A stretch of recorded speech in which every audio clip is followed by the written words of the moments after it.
Dicen que las cárceles japonesas son tan silenciosas que puedes oír la respiración de tu propia alma. No hay gritos.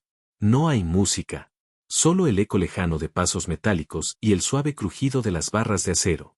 Pero en el corredor de la muerte, el silencio es diferente. Pesa como el hormigón. Sofoca como el agua. Convierte los días en años y los años en eternidad. Y fue allí, en ese lugar donde el tiempo muere antes que los hombres, donde Takashi Morimoto pasó 37 años esperando una ejecución que nunca debió haber sido programada. Tenía 28 años cuando se unió, joven, fuerte, con sueños simples de construir una vida honesta. Tenía 65 años cuando se fue, cabello blanco, espalda encorvada, pero con algo que nadie esperaba ver. Una sonrisa. Ni una sonrisa amarga. Ni una sonrisa de locura. Pero una sonrisa genuina, profunda, luminosa, como la de quien ha encontrado algo precioso en el fondo del abismo. Esta es la historia del hombre que regresó del infierno, inocente. Fuego parte I, la noche que destruyó una vida capítulo 1, un hombre común y corriente. Takashi Morimoto no era un héroe. No era un santo. Era simplemente, un tipo común y corriente. Trabajaba como repartidor en Nagoya, llevando paquetes de un extremo a otro de la ciudad. Se levantaba temprano, conducía todo el día y regresaba cansado a su pequeño apartamento de una sola habitación. Había vivido solo desde que su madre falleció 3 años antes. No tenía hermanos ni amigos cercanos, solo conocidos del trabajo que intercambiaban saludos educados. Pagaba sus cuentas a tiempo. No bebía. No jugaba. No tenía deudas ni enemigos. Era invisible como lo es la mayoría de la gente, solo otra cara entre la multitud de Nagoya. Hasta aquella noche de invierno. Capítulo 2. El fuego era el 15 de diciembre de 1986. Takashi terminó sus entregas alrededor de las 7 de la tarde y regresó a casa. Se duchó, comió fideos instantáneos, vio la televisión y se acostó temprano. No sabía que algo terrible estaba sucediendo a solo 3 cuadras de distancia. Una pequeña tienda de conveniencia familiar, de esas que venden de todo un poco, se incendió alrededor de las 10:30 de la noche. Las llamas se extendieron rápidamente. Los vecinos llamaron a los bomberos, pero cuando llegaron, ya era demasiado tarde. Dentro de la tienda, se encontraron los cuerpos carbonizados de Haruto Yamada, de 52 años, y su esposa Yuki, de 48. La ciudad quedó en shock. Nagoya era un lugar tranquilo. Los crímenes violentos eran poco frecuentes. Y una pareja conocida por todos, asesinada en circunstancias tan brutales, exigía respuestas. La policía necesitaba a alguien a quien culpar. Y lo necesitaba rápido. Capítulo 3. El objetivo. La investigación comenzó con preguntas obvias. ¿Quién tenía motivos para matar a los Yamada? La respuesta, sorprendentemente, fue, nadie. Eran muy queridos. No tenían deudas importantes. No tenían enemigos conocidos. Entonces la policía cambió su estrategia. ¿Quién estaba en la zona esa noche? Takashi hacía repartos regularmente en esa calle. Conocía la tienda. A veces compraba cigarrillos allí. Y el día del incendio había hecho una entrega a 2 calles de distancia, a las 6:45 de la tarde. Para la policía, eso fue suficiente. No había pruebas. No había testigos. No había motivo. Más Takashi era conveniente. Vivía solo. No tenía una coartada sólida. Era demasiado callado, demasiado extraño. Al menos eso fue lo que empezaron a decir. 3 días después del incendio, alguien llamó a la puerta del apartamento de Takashi a las 7 de la mañana. Abrió la puerta todavía en pijama y con la mirada confundida. ¿Takashi Morimoto? ¿Intentar? Necesitas venir con nosotros para responder algunas preguntas. No se resistió. No había razón para hacerlo. Él era inocente. Capítulo 4. La confesión. El interrogatorio comenzó a las 8:30 horas. Takashi respondió a todo con calma. Explicó su ruta de entrega. Dijo que no conocía bien a los Yamada, solo de vista. Que estaba en casa en el momento del incendio.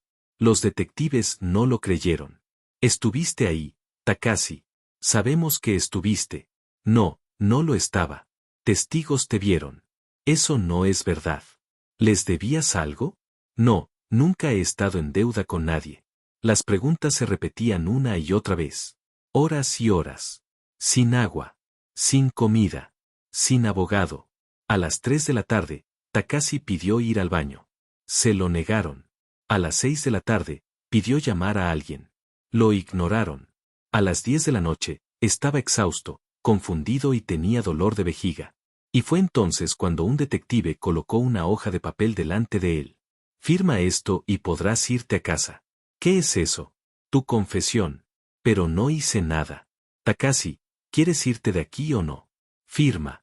Ya veremos el resto después. Estaba destrozado. Física y mentalmente. A las 3:17 de la mañana, Takashi Morimoto firmó una confesión escrita por la policía. Una confesión que no leyó. Una confesión de un crimen que no cometió. Parte 2. El juicio y la condena. Capítulo 5. Prisión preventiva. Takashi fue arrestado formalmente al día siguiente. Pensó que pronto lo liberarían. Que alguien se daría cuenta del error. Que la verdad saldría a la luz. Pero pasaron las semanas. Luego los meses. Fue trasladado al centro de detención de Nagoya, una prisión de máxima seguridad. Permaneció solo en una celda de 4 metros cuadrados, 23 horas al día. El único tiempo libre era para bañarse y hacer ejercicio, siempre bajo supervisión. Escribió cartas a la empresa donde trabajaba pidiendo ayuda. Nadie respondió. Escribió a conocidos. Silencio. Estaba completamente solo. Capítulo 6. La prueba relámpago. El juicio comenzó 8 meses después, en agosto de 1987. En Japón, el sistema judicial es diferente. No existe un sistema de jurado. 3 jueces deciden el destino del acusado. Y la tasa de condena es del 99,9%. La fiscalía presentó 3 piezas de prueba. 1. La confesión de Takashi. Aunque se retractó de todo, diciendo que había sido coaccionado, la confesión fue aceptada como válida. 2. Un guante encontrado cerca de la escena. El guante no tenía huellas dactilares de Takashi. No contenía su ADN. Pero la fiscalía argumentó que podría haber usado 2 guantes. 3. Una cronología sospechosa. Takashi hizo una entrega a las 18:45, a 2 cuadras de distancia. El incendio comenzó a las 22:30. Según la fiscalía, tuvo tiempo de regresar. No hubo testigos. No hubo motivo. No hubo evidencia física real. Pero la presión pública fue enorme. Los medios de comunicación retrataron a Takashi como un monstruo. La familia Yamada exigió justicia. La defensa de Takashi fue débil, un defensor público sobrecargado de trabajo que apenas preparó el caso. No citó a ningún testigo de la defensa. No impugnó adecuadamente la confesión obtenida mediante coacción. No investigó otras posibilidades. El juicio duró 3 semanas. El 4 de septiembre de 1987, el juez leyó la sentencia. Takashi Morimoto es declarado culpable de asesinato agravado en primer grado e incendio provocado. La sentencia es muerte en la horca. Takashi no gritó. No lloró. No se cayó. Se quedó allí, parado, mirando al juez, y dijo en voz baja, un día, la verdad saldrá a la luz. Luego lo llevaron de nuevo a su celda. Pero no para una célula normal. Al corredor de la muerte. Cadenas. Parte 3. 37 años en el corredor de la muerte. Capítulo 7. La rutina del fin. En Japón, el corredor de la muerte no es como en Estados Unidos. Allí, los presos conocen la fecha de su ejecución. Tienen tiempo para despedirse. En Japón, no lo sabes. Te despiertas cada día sin saber si es el último. La ejecución es por ahorcamiento. Y solo te lo dicen por la mañana, a veces con solo 1 hora de aviso. Takashi vivió así. Cada paso por el pasillo podría ser el último. Cada sonido de una llave girando podría significar el final. Vio que se llevaban a otros prisioneros y no regresaban. Y esperó su turno. Capítulo 8. Los primeros años. Desesperación. Los primeros 5 años fueron los más difíciles. Takashi golpeaba las paredes. Gritaba que era inocente. Lloraba solo por las noches. Escribió cartas a abogados, ONG y periódicos. Pocas recibieron respuesta. Ninguna resultó en ayuda concreta. Pensó en rendirse varias veces. Pensó, si muero, al menos el dolor terminará. Pero algo dentro de él se resistió.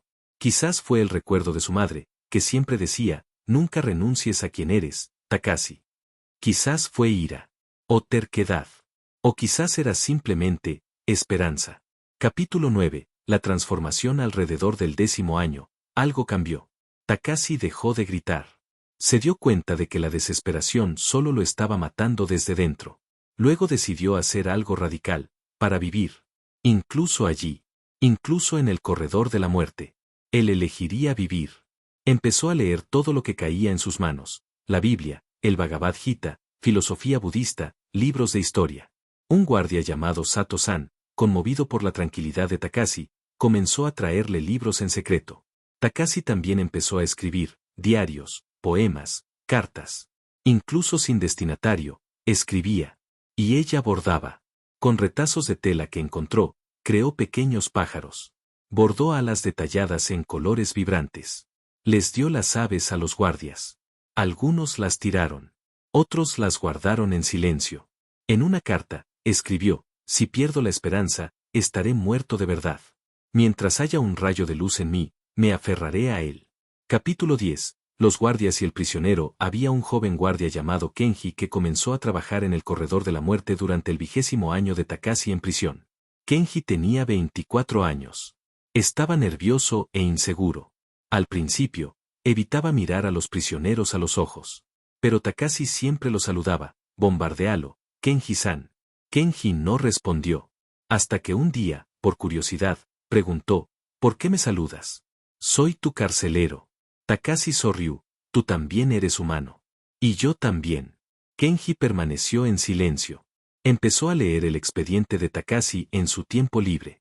Y notó algo inquietante: no había ninguna evidencia sólida.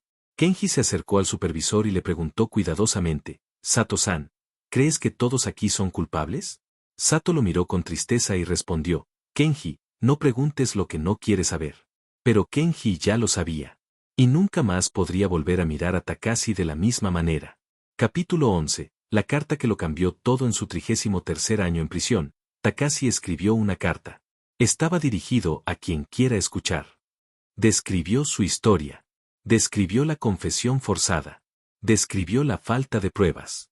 Describió 33 años de espera. Y terminó con una frase sencilla: no pido piedad. Solo pido la verdad.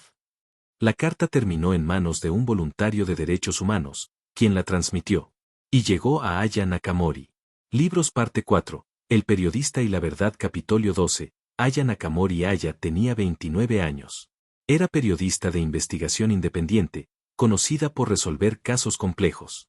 Ella no era una idealista ingenua, era escéptica, metódica y despiadada. Cuando leyó la carta de Takashi, su primera reacción fue desconfianza. Otro preso que se declara inocente, pensó. Pero algo en la carta la molestaba. Quizás fue el tono. Tranquilo. Resignado. Sin ira performativa. O tal vez fue la frase final: solo pido la verdad. Ella decidió investigar. Capítulo 13. Comienza la investigación. Aya fue a Nagoya y comenzó a reabrir el caso. Encontró archivos polvorientos, fotografías antiguas e informes mal hechos. Y empezó a notar enormes lagunas en la investigación original. 1. La confesión era idéntica a los modelos policiales. Aya encontró otras confesiones de la misma comisaría. Las frases eran idénticas, palabra por palabra. Obviamente, no fueron escritas por los sospechosos. 2 testigos que no fueron llamados. Entrevistó a antiguos vecinos. 2 de ellos vieron a otro hombre, más alto y delgado, salir de la tienda poco antes del incendio. Acudieron a la policía en ese momento. Fueron ignorados. 3. La evidencia física no coincidía. Las huellas en el lugar eran del tamaño 43. Takashi llevaba zapatos del tamaño 40. El guante encontrado no tenía ADN ni huellas dactilares. 4. El incendio mostró signos de un accidente. Aya contrató a un perito independiente. Analizó las fotos y concluyó: había indicios claros de un cortocircuito. No fue un incendio provocado. Aya se sorprendió. ¿Cómo es posible que un hombre sea condenado a muerte con tan pocas pruebas? Capítulo 14. Materia. Aya escribió un artículo bomba. ¿Ejecutó Japón a personas inocentes? El caso Morimoto podría ser el mayor error judicial del siglo. Ella detalló cada defecto, cada mentira, cada agujero, y terminó con una pregunta devastadora: ¿cuántos Takashis hay en el corredor de la muerte hoy en día? La historia se volvió viral. Las ONG de derechos humanos presionaron al gobierno. Las peticiones en línea reunieron cientos de miles de firmas.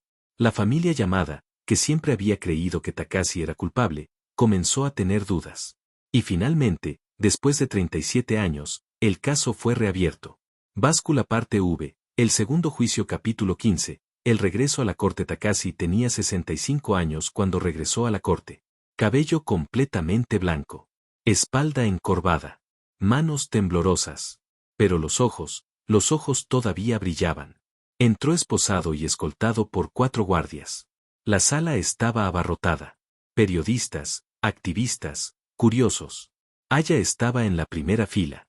Cuando Takashi la vio, asintió levemente y susurró, «Gracias». Capítulo 16. La nueva evidencia. La defensa, ahora con abogados competentes, presentó todo, análisis lingüístico que demuestra que la confesión no fue escrita por Takashi. Testigos que describieron a otro sospechoso e informe técnico que demuestra que el incendio fue accidental. Documentos que prueban que la investigación original fue apresurada y defectuosa. La fiscalía intentó resistirse, pero fue imposible. No hubo caso. Nunca lo hubo. Capítulo 17. La sentencia. El 12 de marzo de 2024, el juez leyó la sentencia final. Tras un análisis minucioso de las nuevas pruebas, este tribunal reconoce que Takashi Morimoto fue condenado injustamente. Se retiran todos los cargos. El acusado es declarado inocente. La sala estalló en aplausos. Aya lloró. Kenji, el guardia, que estaba al fondo de la habitación, se cubrió la cara con las manos. ¿Y Takashi? Takashi cerró los ojos. Él respiró profundamente. Y ella sonrió. Una sonrisa tranquila, serena y luminosa, como la de alguien que, después de 37 años, por fin puede respirar de verdad. Aya corrió hacia él y le preguntó con voz temblorosa, «Takashi-san, ¿cómo has mantenido la esperanza todos estos años?» Él la miró con esa sonrisa amable y respondió, «Sabía que un corazón sincero siempre encuentra a alguien que lo escucha». Amanecer parte B, epílogo, el hombre que renació. Capítulo 18, Libertad. Takashi recibió un pago de compensación de 300 millones de yenes del gobierno japonés. Pero el dinero no le impresionó. Cuando le preguntaron qué quería hacer, solo dijo 3 cosas. 1. Visita el mar. Takashi nunca había visto el océano. Aya lo condujo a la costa de Mie. Se quedó en la arena durante 1 hora, observando las olas. Es más grande de lo que imaginaba, dijo sonriendo. 2. Come ramen caliente con gyoza. En la prisión, la comida estaba fría y sin sabor. Aya lo llevó al mejor restaurante de ramen de Nagoya. Takashi comía lentamente, saboreando cada bocado, mientras las lágrimas corrían por su rostro. He estado soñando con esto durante 37 años, dijo. 3. Plantar flores frente a la antigua prisión. Takashi regresó al lugar donde pasó casi 4 décadas. Plantó cerezos en flor y crisantemos delante de las puertas. Para que los que todavía están dentro sepan que hay belleza esperando, explicó. Capítulo 19. Los últimos años. Takashi pasó sus últimos años en una pequeña casa que Aya le ayudó a comprar. Continuó bordando pájaros. Vendió algunos y regaló otros. Dictó conferencias sobre la justicia, el perdón y la esperanza. Kenji, el exguardia, lo visitaba con regularidad. Se hicieron amigos. Takashi nunca mostró enojo. Nunca buscó venganza. Cuando le preguntaban cómo perdonaba, respondía, la rabia me habría matado antes que la ejecución. Elegí vivir. Capítulo 20. El final pacífico. Takashi Morimoto falleció mientras dormía a la edad de 72 años, en una tranquila mañana de primavera. Su funeral fue sencillo, pero asistieron cientos de personas. Aya escribió su propio obituario. Takashi Morimoto esperó 37 años por justicia. Cuando finalmente llegó, eligió la gratitud en lugar de la amargura. Eligió las flores en lugar de la venganza. Eligió la sonrisa en lugar de la desesperación. En la lápida, por sugerencia de Aya, se grabó, esperó justicia toda su vida. Cuando llegó, eligió sonreír. Las flores que plantó Takashi todavía están floreciendo frente a la prisión. Y cada vez que Aya pasa, se detiene, toca los pétalos y susurra, gracias, Takashi-san, por recordarme que la esperanza es más fuerte que el hormigón. Paloma. Mensaje final. Esta historia, aunque ficticia, está basada en casos reales de injusticia en el sistema judicial japonés. Cientos de personas permanecen en el corredor de la muerte, algunas culpables, otras posiblemente inocentes. La historia de Takashi nos recuerda, la justicia debe buscarse con la verdad, no con la prisa. La esperanza es una elección, no un sentimiento. Que incluso en los lugares más oscuros, la luz puede perdurar. Y que una sonrisa a veces es el acto más valiente de todos. Fin. La verdadera libertad no consiste en salir de la cárcel. Se trata de no dejar que la prisión te invada jamás. Takashi Morimoto.